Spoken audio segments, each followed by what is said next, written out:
있습니다. 바로 내일 개막하는 프리미어리그 특집을 준비했습니다. 앞으로 한 5시간 정도가 지나고 나면요. 프리미어리그 2024-2025 시즌이 시작이 됩니다. 그래서 저희가 영국 현지를 연결해서 프리미어리그 소식을 들어볼까 합니다. 아주 특별한 분이 연결이 되어 있는데요.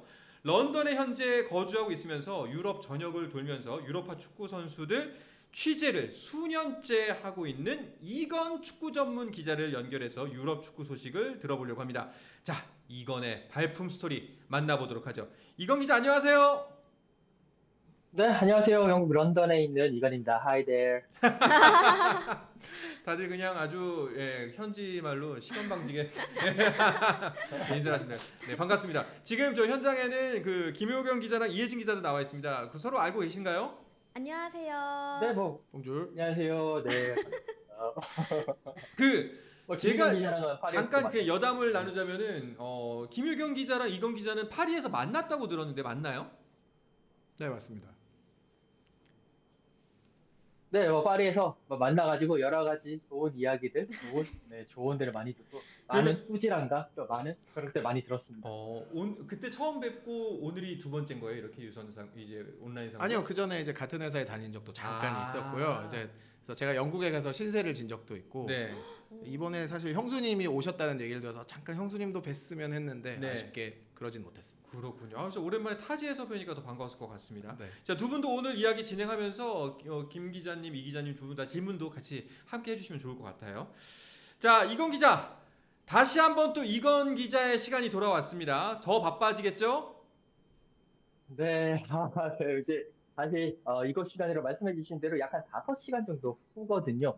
이곳 시간으로는 오후 8시고요. 한국 시간으로는 이제 내일 새벽 4시에 올드 트라포드에서 맨유와 풀럼의 경기로서 이번 시즌 프리미어 리그가 시작이 됩니다. 내년 한 5월 말까지 프리미어 리그가 계속되니까 한 2개월 정도의 또 대장정이 드디어 시작이 됩니다. 네. 항상 프리미어리그는 와, 야 이거 언제 끝나나 싶다가도 끝나고 나면은 또 언제 끝났지 싶고 다시 시작하면 벌써 다시 시작이야? 이게 계속 반복인 것 같아요. 그렇습니다. 벌써 끝난 지가, 그러니까 5월 달에 끝났으니까 한 3개월 전이었는데, 그 여름 기간 동안에 이제 유로도 있었고, 저도 또 유로도 갔다 오고, 또 파리 올림픽도 갔다 오고 이러다 보니까, 또 그냥 좀 쉬지도 못하고 바로 또다시 프리미어리그 개막을 맞이하게 돼서, 그냥 또 시작이네. 또 이제 또 이렇게 돌아다니게 시작이네. 라는 생각을 하고 있습니다. 네. 아마 이건 기자 이번 시즌은 더 돌아다녀야 할 것 같습니다. 우리나라 선수들이 늘었어요. 유럽에서 활동하는. 어디까지 커버하실 생각이세요? 일단은 뭐 스완지에 있는 엄지성 선수도 있고 뭐 많은 선수들이 있는데 뭐 2부 리그, 3부 리그에 있는 선수까지도 시간이 되고 여러 가지가 마지막 커버할 생각이고 영국 바깥으로는 보고 지금 세르비아 쪽까지는 한번 뭐 오. 저기 황인범 선수라든지 그다음에 또 서령호 선수까지 그리고 또 그 이제 다른 선수들까지 세르비아 쪽까지는 한번 동쪽으로는 가보지 않겠느냐라는 지금 계획을 짜고 있습니다. 네. 자, 이번 시즌은 또 심지어 양민혁 선수까지 물론 내년 1월입니다만 토트넘에 합류를 합니다. 이건 기자 더 바빠질 것 같습니다. 할 일 굉장히 많아지겠는데요? 네, 그렇습니다. 양민혁 선수, 물론 이제, 이번 시즌, 그러니까 K리그 끝날 때까지는 강원에서 뛰지만 1월 달에 양민혁 선수가 올 거거든요. 아마도 K리그가 끝나자마자 잠깐의 휴식과 함께 한번 1, 2주 휴식을 갖게 돼. 그리고 바로 런던으로 넘어올 거기 때문에 그 부분을 체크하는 게 시간이 좀 빡빡할 것 같고요.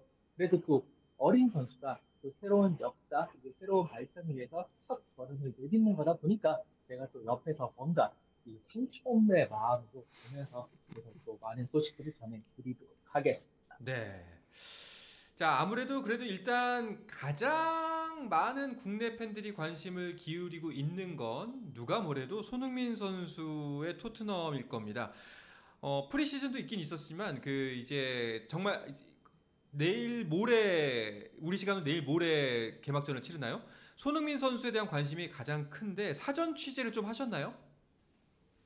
일단 손흥민 선수의 그 바이에른 뮌헨, 지난주 토요일에 열린 바이에른 뮌헨과 토트넘의 경기를 현장에서 취재를 하고요. 또 경기 후에 손흥민 선수와 여러 가지 이야기를 나눴습니다. 일단은 경기 내내 손흥민 선수가 몸 상태가 괜찮더라고요. 몸 상태도 좋고 또 여러 가지 이야기를 하면서 특히나 이번 시즌에 프리시즌 좀 느낌이 어떠냐 이런 식의 질문을 하니까 특히 괜찮다. 계속 쭉 하던 대로 해왔는데 느낌은 나쁘지 않다라고 이야기를 하면서 많은 또 팬분들의 기대감을 이렇게 쑥쑥쑥 끌어올릴 것 같습니다. 네.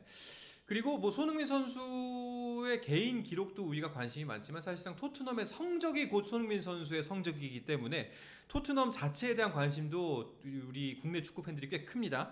토트넘이 지난 시즌하고 달라진 점이 있다면 어떤 게 있을까요? 이제 제일 큰 게 정말 최전방 스트라이커를 제대로 된 선수를 영입을 해왔다라는 점인데요. 그 본머스에서 뛰고 있는 도미니크 솔랑케 선수라고 지난 시즌 이제 19골을 집어넣은 선수인데 이 선수를 결국 데리고 왔습니다. 솔랑케 선수를 데리고 오면서 손흥민 선수를 더 이상 최전방으로 세우지 않고 원래 잘하는 포지션이 왼쪽 윙어로 배치를 할 수 있다는 것이 가장 큰 이점일 것 같고 예전에는 손흥민 선수 그리고 해리 케인 선수의 손케 라인이었다면 이제부터는 손흥민 선수와 솔랑케 선수의 송케 라인이 한 번 더 음. 프리미어리그를 호령하지 않을까라는 생각은 조금 기대감을 가지고 있습니다. 그러니까 이제 손흥민 선수가 가장 빛이 났던 순간이라고 한다면 해리 케인과 함께 둘이서 해리 케인이 전방 최전방에서 활약을 하고 손흥민 선수가 왼쪽에서 활약을 했을 텐데 그 조합이 이제 뉴 손케 듀오 솔랑키 선수가 와서 가능할 거라고 보시나요? 아무래도 솔랑케 선수도 최전방에서 이제 뭔가 몸싸움을 하면서 볼을 끌어주고 그랬을 때 손흥민 선수가 측면에서 뛰어들어가거든요. 그 부분을 잘할 것 같고 솔랑케 선수의 그런 또 패싱이라든지 그런 부분에서 상당히 특화된 선수이기 때문에 서로 양 선수 모두 뭔가 시너지 효과가 있지 않을까라는 생각입니다. 근데 예상이라고는 하지만 이 네. 슈퍼컴퓨터는 조금 부정적인 또 예견을 내놓기도 했더라고요. 좀 어떤 식으로 현지에서는 생각하시는지 궁금합니다.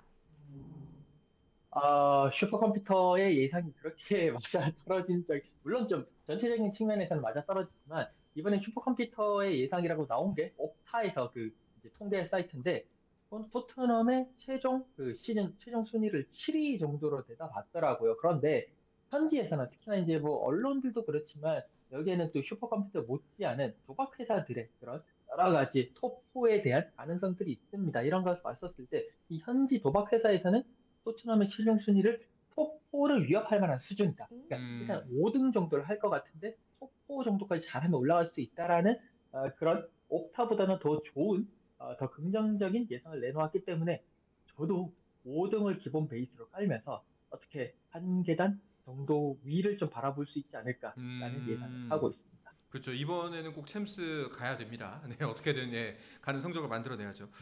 사실 그리고 물론 지난 시즌 잘 하다가 좀 미끄러진 감이 없잖아 있습니다만 지난 시즌을 되짚어 봤을 때 그래도 그때도 슈퍼컴퓨터의 예상이 나왔던 것 같아요. 그거보단 높게 나오지 않았었나요?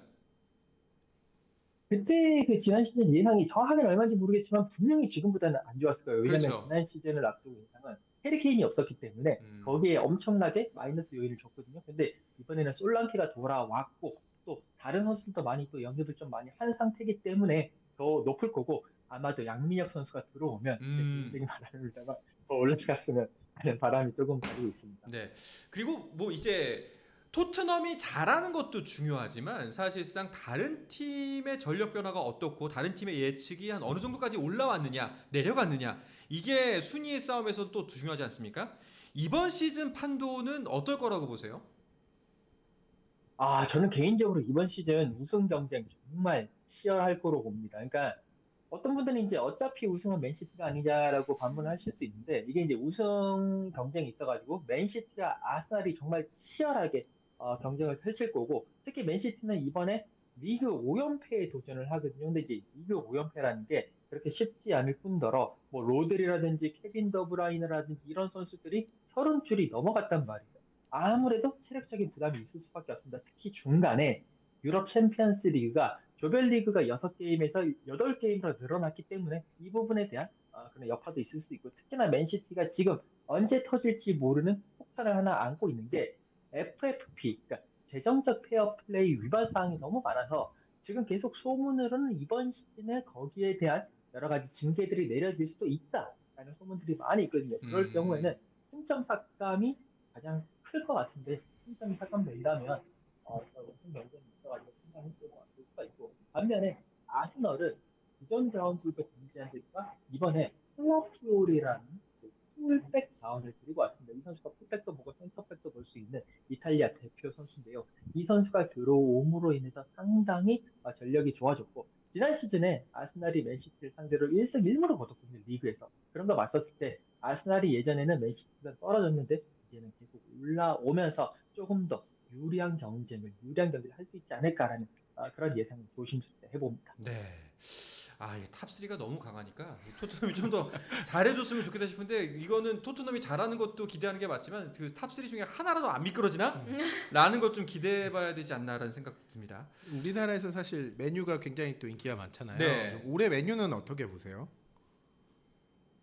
메뉴가 참, 일단은 에릭 테나 감독이 이렇게 잔류를 했죠. 그리고 이번에 메뉴가 좋은 선수들을 영입을 했습니다. 네. 특히나 마티아스 더리우트를 바이에른 뮌헨에서 영입을 하면서 이 수비 라인에 뭔가 조금 덜컥대던 것들을 많이 이제 보강을 했고 또 마르티네스라든지 많은 선수들이 부상이 한데 이 선수도 다 돌아왔거든요. 그래서 수비와 허리는 괜찮다. 단 문제는 최전방이다. 여전히 헤일론 선수의 경기력과 부상 정도가 심하기 때문에 밑에서 잘한 것을 앞에서 얼마만큼 이제 터트리느냐 거기에 따라서 성적이 좌우될 것 같은데 저는 개인적으로 메뉴는 한 6등 정도 약간 사심까지 담아서 이런 얘기하면 안 될지 네. 모르겠는데 6등 네. 정도 하지 않을까 생각을 하고 있습니다. 우리끼리 얘기인데 안 되는 게 어디 있습니까? 네, 시원하게 말씀하시죠. 네, 괜찮습니다. 저는 이 팀 성적도 팀 성적이지만 네. 아무래도 약간 우리 선수들이 개인 성적은 어떨지도 굉장히 궁금하거든요. 아, 그렇죠. 네, 어떻게 내다보실까요? 네. 그러니까 손흥민 선수, 황희찬 선수 성적을 예상을 한번 해볼 수 있을 것 같은데, 일단 지난 시즌에 손흥민 선수가 17골을 넣고 10도움을 기록을 했습니다. 또 텐텐 클럽에 가입을 하면서 만능 선수로 활약을 했는데, 올 시즌 같은 경우에는 이제 부상이 없다라는 가정 하에 골은 조금 떨어질 것 같아요. 왜냐면 원톱에 서기보다는 아무래도 측면에서 서면서 뭔가 골을 넣을 수 있는 기회가 줄어들 것 같아서 한 15골 언저리 정도가 될 것 같고, 그 대신에 솔랑케 선수가 있고 다른 선수들도 건재하고 있기 때문에 도움은 10개보다는 더 많지 않겠느냐는 생각을 하면서 개인적으로는 14골, 도움 13개 한번 보고요. 그리고 황희찬 선수가 지난 시간에 12골 3도움을 기록을 했는데 이번 시즌에도 한 10골 정도, 11골 정도 기록을 하지 않을까라는 네, 그렇게 예상을 한번 해보도록 하겠습니다. 네, 꼭 말대로 됐으면 좋겠습니다. 왜냐면은 찾아보니까 손흥민 선수가 200 공격 포인트까지 프리미어리그에서 남겨둔 스코어가 한 18개 정도라고 하더라고요. 그래서 예년 같은 성적만 펼친다면은 무난하게 달성할 수가 있지 않을까. 이것 또한 이제 프리미어리그에 진출한 아시아권 선수로서 세우는 굉장히 대기록이거든요. 그렇죠. 네. 자, 토트넘의 개막전 한국 시간으로 화요일 새벽입니다. 제가 아까 내일 모레라고 했던 거는 울버햄턴 경기였네요. 예. 화요일 새벽에 어디를 상대로 개막전을 펼치게 되나요? 네, 토트넘은 이번 시즌 이제 승격으로 올라온 팀입니다. 원래 이제 레스터 시티 원정을 떠나게 됐는데요. 레스터 시티가 지지난 시즌까지 프리미어리그 있었습니다만 지지난 시즌에 강등이 됐고요. 지난 시즌에 2부 리그 챔피언십에서 우승을 하면서 또 짠 하고 올라왔습니다. 이런 레스터 시티를 상대로 레스터 시티의 홈구장에 영국 레스터 킹파워 스타디움에서 한국 시간 화요일 새벽 오전 4시에 경기를 펼치고요. 토트넘 다 괜찮은데 허리에서 중추적인 역할을 해주는 이브스 비스마 선수가 얼마 전에 그 무슨 웃음가스라는 거를 이렇게 있더라고요. 그런 걸 마시고 막 하하하 웃고 막 이렇게 하는 거를 SNS에 게재를 해가지고 이제 출전 정지 징계를 받았습니다. 그 부분이 조금 토트넘으로서는 좀 아쉬운 부분이 아닌가 싶습니다. 그렇네요. 그러면 이제 울버햄튼에서 활약하고 있는 황희찬 선수의 경기는 언젠가요? 네, 이곳 시간으로 토요일 오후 3시에 열리고요. 그리고 한국 시간으로는 토요일 오후 11시. 딱 이제 치킨과 맥주와 함께 드시기 딱 좋은 시간대인데요. 영국 런던에 있는 에미리츠 스타디움에서 열립니다. 아스널과의 원정 경기고요. 아스널 상대로 원정 개막전을 치르는데 황희찬 선수는 또 아스널 상대로 원정 경기에서 골을 넣은 적이 있거든요. 그렇기 때문에 또 좋은 또 기분을 가지고 한번 기대를 해볼 만할 것 같습니다. 네, 알겠습니다. 지금 댓글로 올라온 질문도 하나 여쭤볼게요. 주라기 123님이 올린 질문인데요. 기자님이 생각하시기엔 토트넘 챔스 갈 수 있는 확률 몇 %로 예상하시나요? 네, 저는 55% 마음 네. 사심을 담아서 55%로 예상을 해보도록 하겠습니다. 사심을 담았으면 좀 어렵다는 얘기 아닌가요, 선생님? 네, 뭐 객관적으로 보면 4% 될것 같은데요. 왜냐면 또 다른 팀들이 또 견제하기 때문에 그래도 사심을 잡아서 한번 도전해 보자고요. 알겠습니다. 두 분은 혹시 더 궁금하신 거 있으면 마지막으로 질문하시고 마무리하도록 하죠. 저는 이번에 그 김지수 선수도 올해 이제 프리미어리그 데뷔할 수 있다고 하던데 좀 지금 컨디션이나 상태가 어떤가요? 제가 지난번에 그 김지수 선수 프리시즌 경기도 보고 왔고, 그다음에 또 이제 이번 주 일요일에 경기를 취재갈 예정인데, 일단 이번 시즌 안에 프리미어리그 데뷔할 가능성은 상당히 높습니다. 이제 다만 초반에 나올 수 있을지는 아직까지 미지수고요. 프랑크 저기 감독도 토마스 프랑크 감독도 일단 김지수 선수에게 많은 기대를 하고 있기 때문에 조금 더 지켜보면서 분명히 적재적소 적시에 분명히 이제 데뷔를 시킬 거기 때문에 그렇게 오래 길지는 않을 것이다라고 말씀을 드릴 수가 있겠습니다. 이 기자들도 개막을 앞두면 좀 마음가짐을 달리 하잖아요. 그 첫 경기 취재는 어떤 경기가 될지도 좀 궁금합니다. 제가 지금 이번 시즌 일단 첫 경기 취재는 아마 그 브랜트포드 경기를 갈 것 같아요. 에미리츠 스타디움 경기는 신청을 했는데 아직 답이 안 와가지고 오늘 중으로 답을 기다리고 있는데 좀 지켜봐야 될 것 같고, 김지수 선수의 데뷔가 만약에 된다면 상당히 땡큐 할 것 같고, 안 되면 이제 그 토트넘의 원정 경기를 보러 가게 될 거고요. 그리고 이제 뭐 개막이긴 한데 이게 정말 방송용 멘트로는 개막이라서 정말 뭔가 이 자부심을 가지고 뭔가 기대감을 가지고 가야 된다라고 말씀을 해드릴 수가 있을 것 같은데, 솔직한 심정으로는 또 시작이네. 네. 나의 주말은 끝났구나. 또 어디로 가야 되나. 나는 조금은 좀 직장인스러운 마음을 가지고 있는 것도 사실입니다. 손흥민 선수 등 우리 선수들이 잘해줬으면 합니다. 그렇습니다. 또 선수들도 늘어난 만큼 일은 많아졌지만 또 선수들이 활약을 하면은 가는 맛이 있지 않습니까? 우리 이건 기자 힘낼 수 있도록 또 이제 우리 많은 축구 팬들 기분 좋을 수 있도록 대한민국 선수들, 유럽에서 활동하고 있는 우리 선수들 정말 대활약했으면 좋겠습니다. 취재 잘 다녀오시고요. 아마도 이제 오늘부터 시작해서 다음 뭐 내년 5월까지 계속해서 자주 연결을 할 것 같습니다. 이건 기자. 그때마다 잘 부탁드리도록 하겠습니다. 고맙습니다. 네, 감사합니다. 네. 감사합니다. 자, 영국 현지 런던에 있는 이건 기자와 연결해서 프리미어리그 개막을 앞두고 프리미어리그 이야기 나눠봤습니다.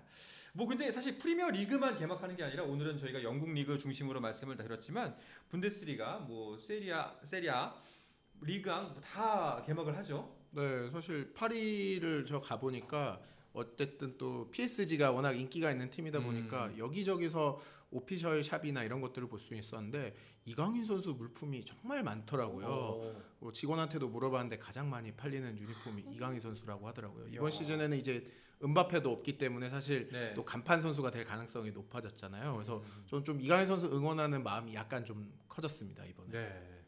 김민재 선수도 작년 시즌 초반에는 굉장히 활약이 좋았다가 후반기에 체력이 이제 많이 고갈되면서 좀 아쉬웠잖아요. 이번 시즌에는 조금 더 이제 말씀하신 것처럼 좀 스태미너를 꾸준하게 가져갈 수 있으면 참 좋을 것 같고요. 네. 저는 아까 이제 선배께서 말씀하신 것 중에 이 시즌이 시작되면 물론 내 직장인의 마인드로 또 시작됐구나, 이거 어떡하지, 이런 생각도 하거든요. 그게 굉장히 좀 공감되는 그런 발언이었어요. 아니, 선수들도 똑같아요. 네. 그 이번에 파리올림픽에서 복싱 동메달을 딴 이매지 선수가 네. 그 얘기를 하더라고요. 이제 그 항저우 아시안 게임에서 탈락한 다음에 이제 코치님께서 또 시작해보자라고 했더니 직장인의 마음으로 버텼다라고 얘기를 했었거든요. 네. 직장인의 마음으로 우리 모두 한번 잘 버텨보도록 해야 될 것 같습니다. 그렇습니다. 저희는 비록 직장인의 마인드지만 여러분께서는 만끽하시길 바라겠습니다. 자, 오늘도 늦은 시간까지 함께해 주신 김효경, 이혜진 기자도 여기서 인사 나누도록 하겠습니다. 오늘 고맙습니다. 감사합니다. 네. 자, 저희는 다음 주에도 생생한 경기 소식, 살아있는 스포츠 이슈들을 들고 여러분들 찾아오도록 하겠습니다. 방송 마치기 전에 오늘 함께하신 분들 꼭 구독, 좋아요, 알림 설정, 그리고 댓글까지 꼭 반드시 남겨주시길 바라겠습니다. 자, 그럼 다음 주 월요일 10시에 찾아올 것을 약속드리면서 오늘 여기에서 인사드리도록 하겠습니다. 여러분 안녕. 조태꿀.